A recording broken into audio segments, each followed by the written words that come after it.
I went in that morning and we drove over and met with fire officers who were at the base of the tower, who she thanked for everything that they'd done. They were very upset.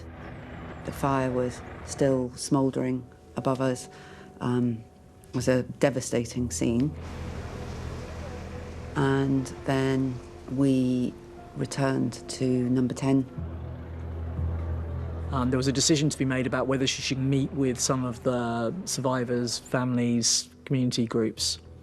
And the advice from the Metropolitan Police was that she shouldn't do so. But sometimes it's the job of people in number 10 to say, no, the Prime Minister needs to do that. And we got that call badly wrong. We served her very badly there because it played on the perceptions that people already had from the election campaign that she wasn't comfortable with that kind of face-to-face contact. I should have gone and met victims. I recognise that.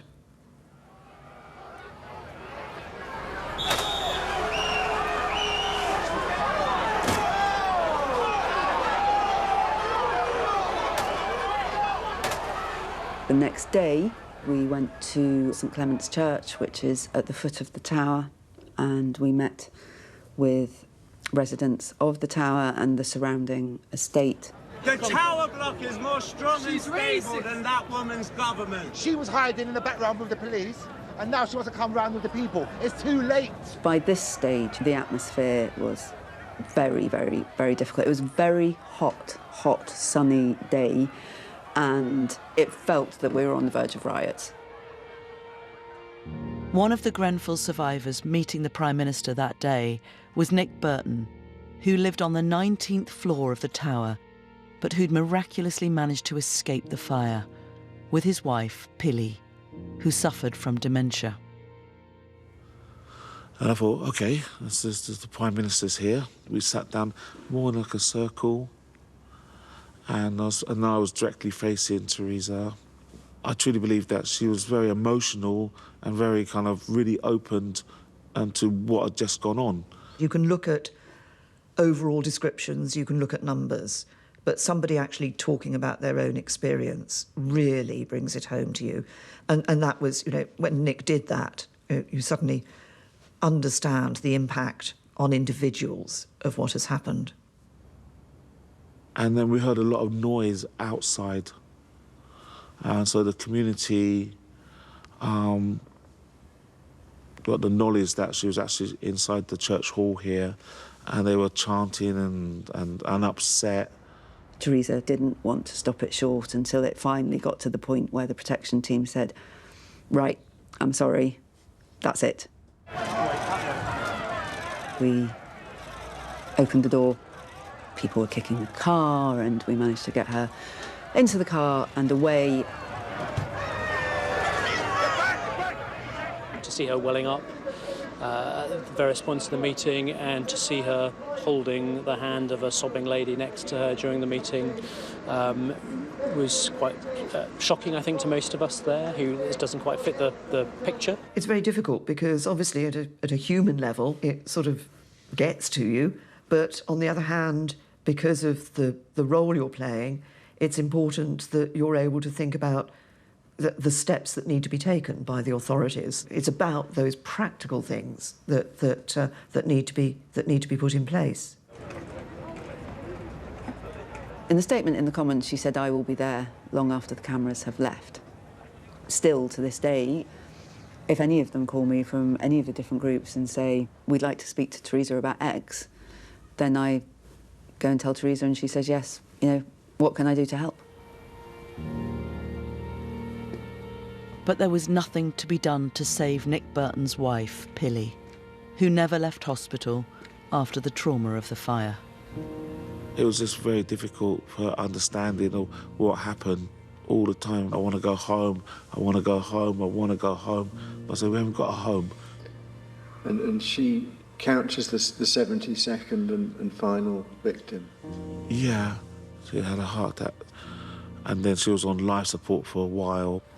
And then they just said, sorry, there's no coming back. We're going to turn the life support off. So she's number 72.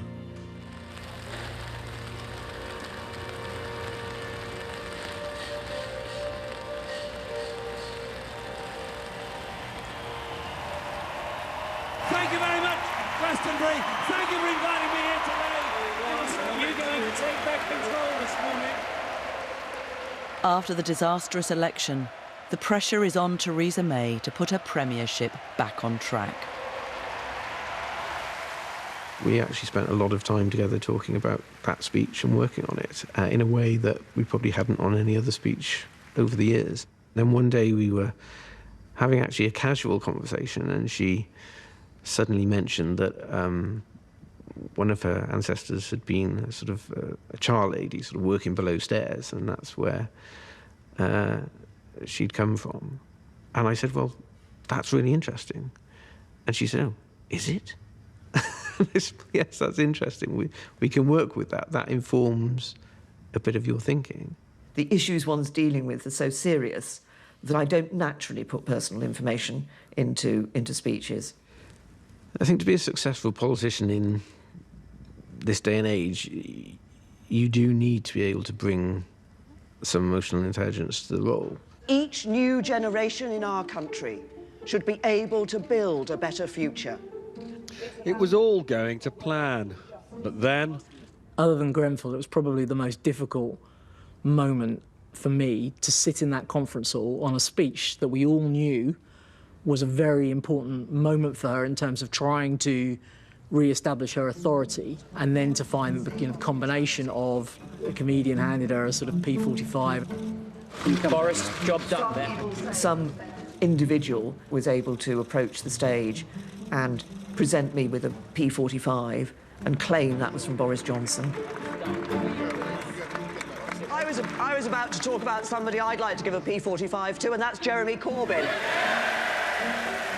My voice went wrong.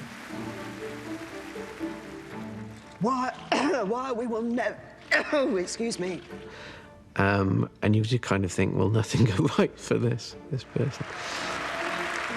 I hope you notice that, ladies and gentlemen, the Chancellor giving something away free. The trouble is, it's one of those classic things, isn't it? You know, it happens in everyday life. One thing goes wrong, and then suddenly a whole string of things go wrong. Shows what good the Chancellor's cough suite is. Letters on the stand behind me started falling off. It was a speech that sadly many people will remember, but I wish I didn't have to remember.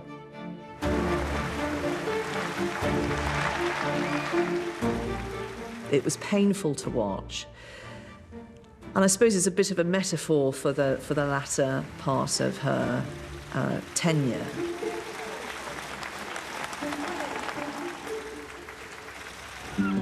Coming ashore were wives and children of men already working here. Try so hard to fulfill my destiny.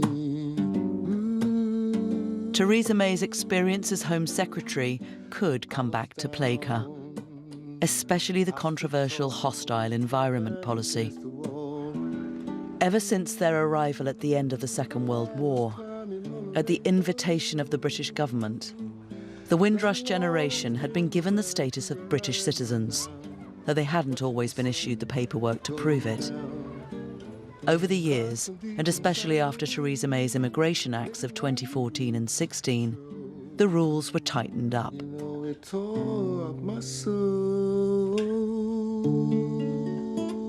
It was an attempt to try to ensure that we could better identify those who were here illegally and take action. It is right that governments act against people who are here illegally. Early morning, waking up before the sunrise. Michael Braithwaite was a victim of this hostile environment policy. He'd been born in Barbados and arrived in the UK in 1960 as a 9-year-old. I've lived in London, Great Britain, the mother country. I'm British. You know, my whole life has been here. We live the British way. We do everything British. For 15 years, he'd been working in a secondary school in North London as a special needs teaching assistant.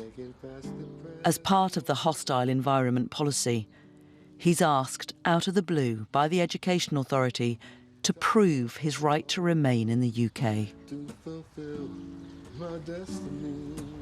he's saying to me, well, you don't have a biometric card and you don't have a British citizenship. So the only possible thing I can say that you are deemed an illegal person. And I was sitting there like, inside I was shaking. My whole being was churning around. The uncertainty of this situation. He said to me, look, I'll give you 3 months to sort out your status. 3 months. I fully accept that for individuals, who were caught up in this, it was absolutely horrendous. People who had committed to the United Kingdom, who were part of our society, who had contributed to the life of our country, were suddenly being told they shouldn't be here. And obviously that was absolutely wrong. I got quite ill with the stress. My headmaster signed me off because he could see I was not there's no point in me coming to work with this hammer in my head. Michael then loses his job, though by now his story has been picked up by The Guardian, who run a series of exclusive reports on the scandal. Michael Braithwaite was incredibly disturbed to have lost the job that he absolutely loved. His head teacher said that he couldn't keep him on any longer because he, the head teacher, faced a fine of £20,000 or a prison sentence. This was after the second round of immigration changes introduced by Theresa May that had made it very, very worrying for employers to hire anybody who was unable to prove their immigration status. The pressure builds on Theresa May as the Commonwealth heads of state arrive in London for their biennial conference. They were conscious of the real suffering that a lot of people who'd been born in their countries were experiencing as a result of this scandal, and that they were furious. I take this issue very seriously. The Home Secretary apologised to the House of Commons yesterday for any anxiety caused, and I want to apologise to you today. The Home Secretary at the time is Amber Rudd, who'd inherited the job and the hostile environment regime from her predecessor, Theresa May. Terrible stories of injustice, and it was right that I had to resign over it. It was a shocking miscarriage. And you didn't feel for a moment you had been effectively made the scapegoat for what were actually, in practice, her policies? No, I didn't feel that I was the scapegoat. I felt that I was the Secretary of State in charge when this series of terrible events were revealed, and so I should resign.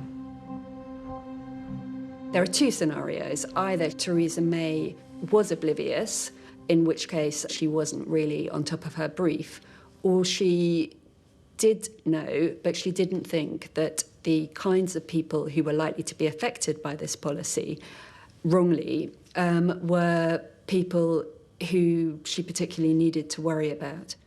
Should it have been clearer earlier? Should it have been clearer to you, for instance, while still Home Secretary? Well, as you can imagine, because of the impact that this had on individuals, this is an issue where I've sort of asked myself and looked back, should we in the Home Office have had a greater sense of trying to identify whether there were other people who were going to get caught up in this way? I don't believe that question was ever asked. And that's what lay behind the problems. And you were in charge of the Home Office at the time? I was, and as Home Secretary, you take responsibility. You're the captain of the ship. If you don't know your structure of what's going to be implemented, well, that means you really don't care. I don't know how you could sleep at night, because I still can't sleep at night properly, and I'm not in your position. Michael, who we spoke to, he thought you properly should have resigned.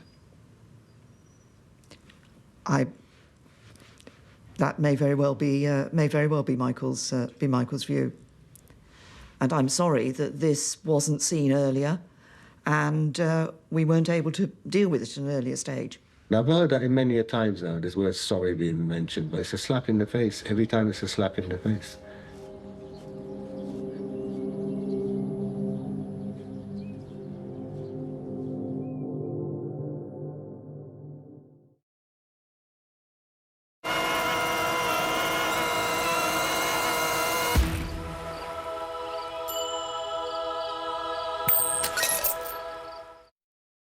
weeds. Hello, mate. They really are relentless little blighters. They'll keep coming back unless